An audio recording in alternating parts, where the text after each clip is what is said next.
Alors, après avoir essuyé 4 refus aux communes, le gouvernement conservateur persiste et signe. Il a déposé le projet de loi C-19. Ils veulent abolir le registre des armes à feu. Et non seulement ça, mais même détruire toutes les données qui ont été amassées jusqu'à maintenant. Celle-là, je ne comprends pas vraiment. Nous allons faire un face-à-face avec Éric Duhem et M. Yves Francoeur, président de la Fraternité des policiers et policières de Montréal. M. Francoeur, expliquez donc à Éric Duhem que pour vous, les policiers, c'est important, le registre des armes à feu. Bien, c'est important. On sait qu'on en arriverait là avec les conservateurs. Par contre, on doit dire qu'il n'y a aucune donnée rationnelle, logique et intelligente qui soutient la position des conservateurs. On le consulte 16 000 fois par jour, les policiers. De 1995 à 2007, on a saisi 110 000 armes qui ont été utilisées à des fins criminelles au Canada. De celles-là, 87 000 sur 110 étaient des armes d'épaule, des armes de chasse.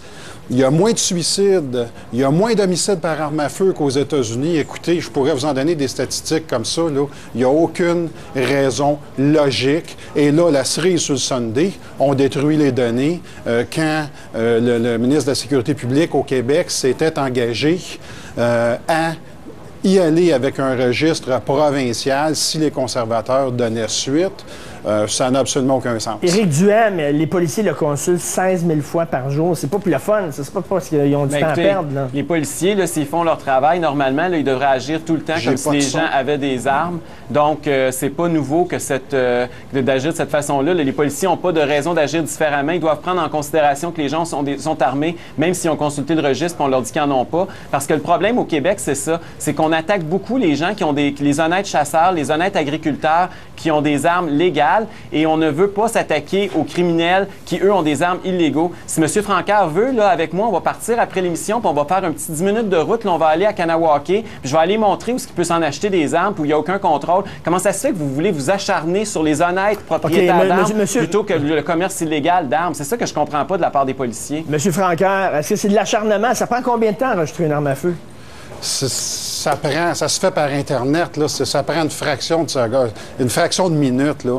Ça n'a aucun sens. On le sait, les réserves indiennes, on le sait, je pourrais même presque vous donner des adresses. On le sait, c'est un autre problème, mais il faut voir l'ensemble du problème. Et il y a une chose qui est certaine, c'est que le registre, maintenant, contribue à la sécurité des Canadiens et des Canadiennes, que ce soit les femmes violentées, que ce soit la prévention du suicide. Vous savez, les suicides, il y a 3 fois plus de gens qui commettent le suicide avec une arme à feu qu'avec tout autre moyen. Les statistiques de suicide sont à la baisse depuis 1995. Et là, qu'on arrête de me servir l'argument de l'argent, présentement, ça coûte 4 millions par année, 10 cents par citoyen canadien. Expliquez-moi pourquoi, si on s'en va à la chasse, je suis obligé d'enregistrer mon 4 roues, je suis obligé d'enregistrer mon pick-up et je peux avoir un amende, je sais pas, mon dossard orange. Et on ne s'enregistrera pas une arme à feu. Ça n'a aucun sens. Éric, ça prend 5 minutes à enregistrer une arme à feu. Je veux juste revenir sur l'affaire des coûts. M. Francoeur, la salle-là, je ne la laisserai pas passer. Là. Ça devait coûter 2 millions, ça a coûté 2 milliards. 1000 fois plus. Savez-vous combien est-ce que vous auriez pu faire de prévention puis comment vous auriez pu entièrement d'accord avec vous, mais on ne retrouvera jamais ça. Vous n'auriez pas mal plus apte à le faire s'il y en avait eu. Il est là.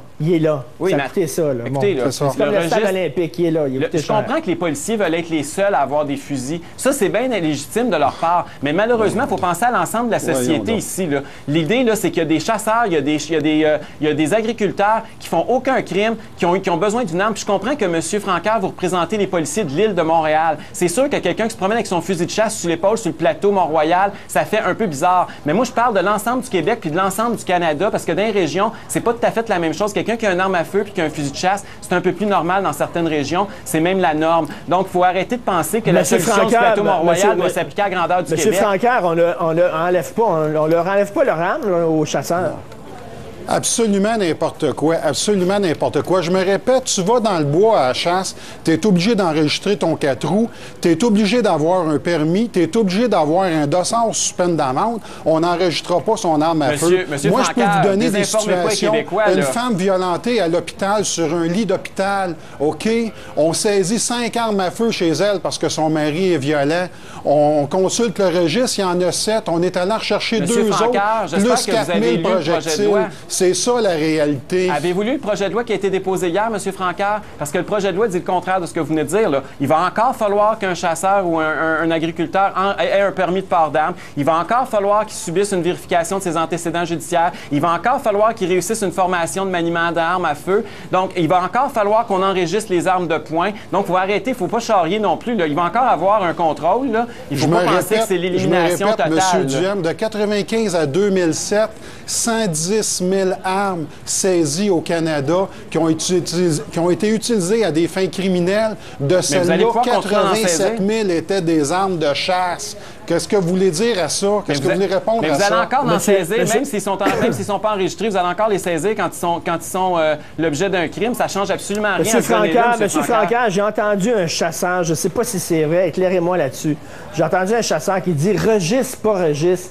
Quand tu achètes une arme à feu, veut pas, ton nom est enregistré avec ton arme, puis ça s'en va quelque part dans une banque de données.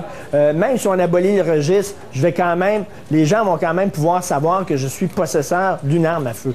C'est-à-dire qu'on va le savoir au début, mais il y a 7 millions d'armes d'épaule présentement enregistrées au Québec et il y a beaucoup de transactions. On parle d'environ, si je ne me trompe pas, c'est 300 000 transactions par année concernant des armes à feu. Fait qu'on s'entend qu'on a beau l'enregistrer au début, ça prend très peu de temps où on perd la trace totale de où ces armes sont rendues là. Éric Duhem, moi, ce que je comprends pas dans le projet de loi, c'est qu'on veut aussi détruire toutes les données qu'on a amassées jusqu'à maintenant. Pourquoi? Pourquoi il faudrait harceler puis garder des données de gens qui honnêtes propriétaires d'armes à feu? Pourquoi qu'on garderait de la vieille information sur des armes de gens qui avaient enregistré légalement leurs armes? Puis d'autant plus que là, le gouvernement du Québec, on veut en faire un, mais même si le gouvernement conservateur avait voulu transférer les données au gouvernement du Québec, en vertu de nos lois, il n'aurait pas été capable de le faire à cause de la confidentialité des renseignements. Donc, il faut arrêter de faire croire au monde qu'il aurait pu envoyer ça au gouvernement du Québec. C'est faux. Et donc, il faut éliminer. Il ne faut pas, écoutez, là, si on abolit le registre, il faut l'abolir au complet. On le prend et on le met dans la déchiqueteuse, là, ça finit là. Et l'autre chose que je veux souligner aussi à M. Francard, je veux lui parler d'un de ses ex-collègues qui était porte-parole, lui aussi, des policiers au Québec, M. Dagenet. Le jour où il a arrêté d'être obligé de défendre le corporatisme des policiers, le jour où il a eu sa liberté de parole, qu'est-ce qu'il a dit? Il était devenu un ardent défenseur de l'abolition du registre des armes à feu. Et je pense que c'est la même chose qui va arriver à M. Francard le jour où il prendra sa retraite. Monsieur Duhem, pas du tout. Moi, j'ai vécu la Polytechnique. J'étais jeune policier quand j'ai reçu l'appel de me rendre à l'école Polytechnique. J'ai vu les cadavres, les jeunes filles par terre. Si on peut éviter seulement un drame comme celui-là, puis on l'aurait possiblement pas évité, mais ça vaut la peine à 10 sous par citoyen.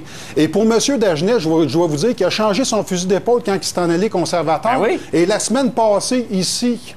Je ne me souviens plus si c'est ici ou à Radio-Canada, il a dit exactement le contraire. Il est revenu à sa position initiale, que ça prenait un registre des armes à feu pour les policiers. Monsieur Francard, une question, M. Francard.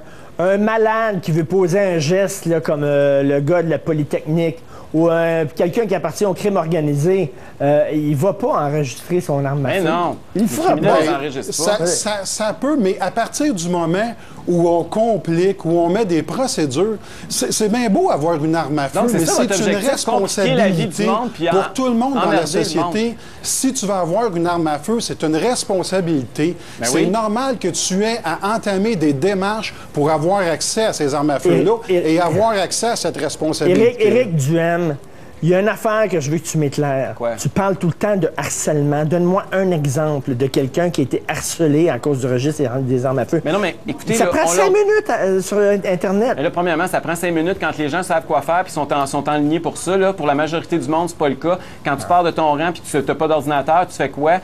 C'est pas si évident que ça en a l'air de loin. Là. Puis en passant, c'est ça. C'est pas tout du monde branché du plateau qui s'enregistre sur les armes à feu. C'est souvent des gens qui habitent dans le fond d'un rang puis qui n'ont pas d'ordinateur puis que le bureau s'enregistre assez loin de chez eux. C'est toi qui es méprisant vis-à-vis des gens qui ont pas d'armes, qui ont des armes à feu. C'est des tatas, là. Ils savent pas comment aller sur Internet. C'est pas une question d'être tata ou pas, c'est qu'une question que tout le monde n'a pas accès aux mêmes technologies au même moment, puis tout le monde n'est pas situé géographiquement à quelques minutes à pied ou en auto d'un bureau où tu peux aller enregistrer ton arme. C'est ça la réalité du Québec. On a une étendue géographique très grande. Prendre ton char, puis te rendre quelque part, puis remplir une demande, c'est ça que tu appelles du harcèlement.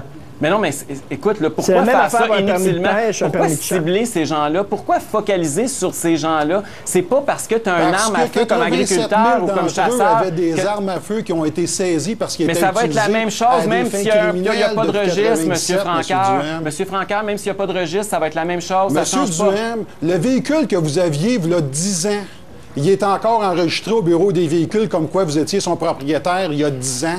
Est-ce que ça vous fait mal? Les propriétaires d'armes à feu vont être encore enregistrés ça peut servir à tuer des gens. Monsieur il Francard, peut arriver des accidents. Vous savez que ce que vous dites là, c'est faux. Vous savez que les gens vont être encore obligés d'avoir un permis d'armes à feu. Ils vont être encore obligés d'avoir une certaine forme. Il va encore en avoir. Oui, mais là, on va perdre la trace des armes à feu tandis qu'on ne perd pas la trace des véhicules que vous avez possédés. Vous ne perdrez pas la trace de ceux qui le possèdent, par exemple. Peut-être l'arme à feu, vous perdez la trace, mais vous ne perdrez pas la trace de ceux qui en ont un dans les mains. Éric, les policiers, la GRC disent que c'est important.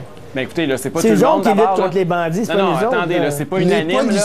Les policiers, les chefs de police, les groupes de prévention du suicide, les médecins urgentologues, je me répète, il n'y a aucune donnée logique, rationnelle et intelligente qui va dans le sens de l'abolition du registre des armes à feu. Monsieur Francard, d'abord, c'est vous qui êtes méprisant envers les gens, de dire que c'est les gens qui ne sont pas intelligents. Non, je vous dirais même que pour les fermes, présentement, la plupart d'entre elles sont informatisées, M. Duhem, donc ils ont accès à l'Internet. M. Francard, la majorité des Canadiens viennent d'élire un gouvernement puis ont exprimé une volonté démocratique. Ils n'ont pas voté pour des gens qui défendaient le discours que vous défendez aujourd'hui. Ils ont voté pour le discours contraire. C'est que ça fait 4 fois que les conservateurs présentent leur projet de loi. On ne peut pas dire que c'est un agenda caché, puis on ne peut pas dire qu'on ne l'avait pas vu venir. Mais Éric,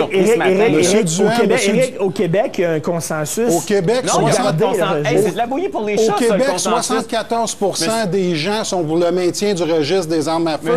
En Ontario, je ne me trompe pas, c'est autour de 70 C'est de la bouillie pour les chats et vous le savez. Pardon? C'est de la bouillie pour les chats, ces chiffres-là, et vous le savez. Ça dépend comment vous posez la question. Parce qu'allez lire le rapport à Larry sur le Bloc québécois, c'est un rapport interne du Bloc qui explique comment le Bloc s'est coulé en obligeant ses députés à voter en faveur du registre des armes à feu. Puis c'est une des raisons dans les régions pourquoi ce parti-là a perdu la faveur, parce que les électeurs étaient furieux après le Bloc québécois. Donc arrêtez de sortir des faux chiffres. Là. La réalité du terrain, ça a été exactement le contraire quand les gens ont voté. Éric Duhem, toi, tu dis qu'il n'y a pas de corrélation, il n'y a pas de lien entre les baisses de suicides, entre les baisses d'assassinats par arme à feu. C'est des tendances qui étaient à la baisse historiquement. On a une population qui est vieillissante, on a une population qui est de moins en moins criminalisée. C'est normal que toutes ces statistiques-là aillent en descendant. Il allait en descendant avant même l'adoption du registre des armes à feu. Puis l'écart avec les Américains a toujours été en faveur du Canada de toute façon. Donc ce que M. Francard vient de dire là, c'est de l'ordre des évidences. Puis même s'il n'y avait pas eu de registre, il aurait pu dire aujourd'hui exactement la même chose. M. Francard répondait à ça. Aux États-Unis, M. Martineau,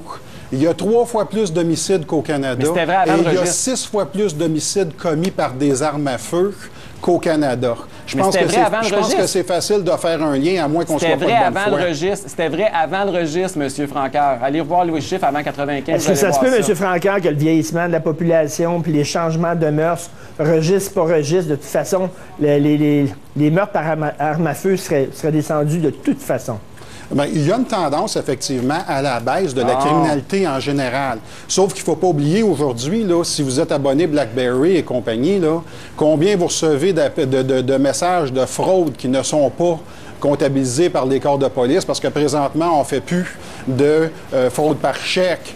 Donc, c'est un long débat, mais, je me répète, le registre est utile aux policiers, ils protègent les citoyens canadiens, protègent les groupes de femmes, et font en sorte qu'il y a moins de suicides. Et Francard, merci beaucoup. Éric Duhem, merci beaucoup. Je suis tellement content qu'il n'y avait pas d'armes à feu sur le plateau, surtout que j'étais entre vous deux, en plein dans la ligne de tir.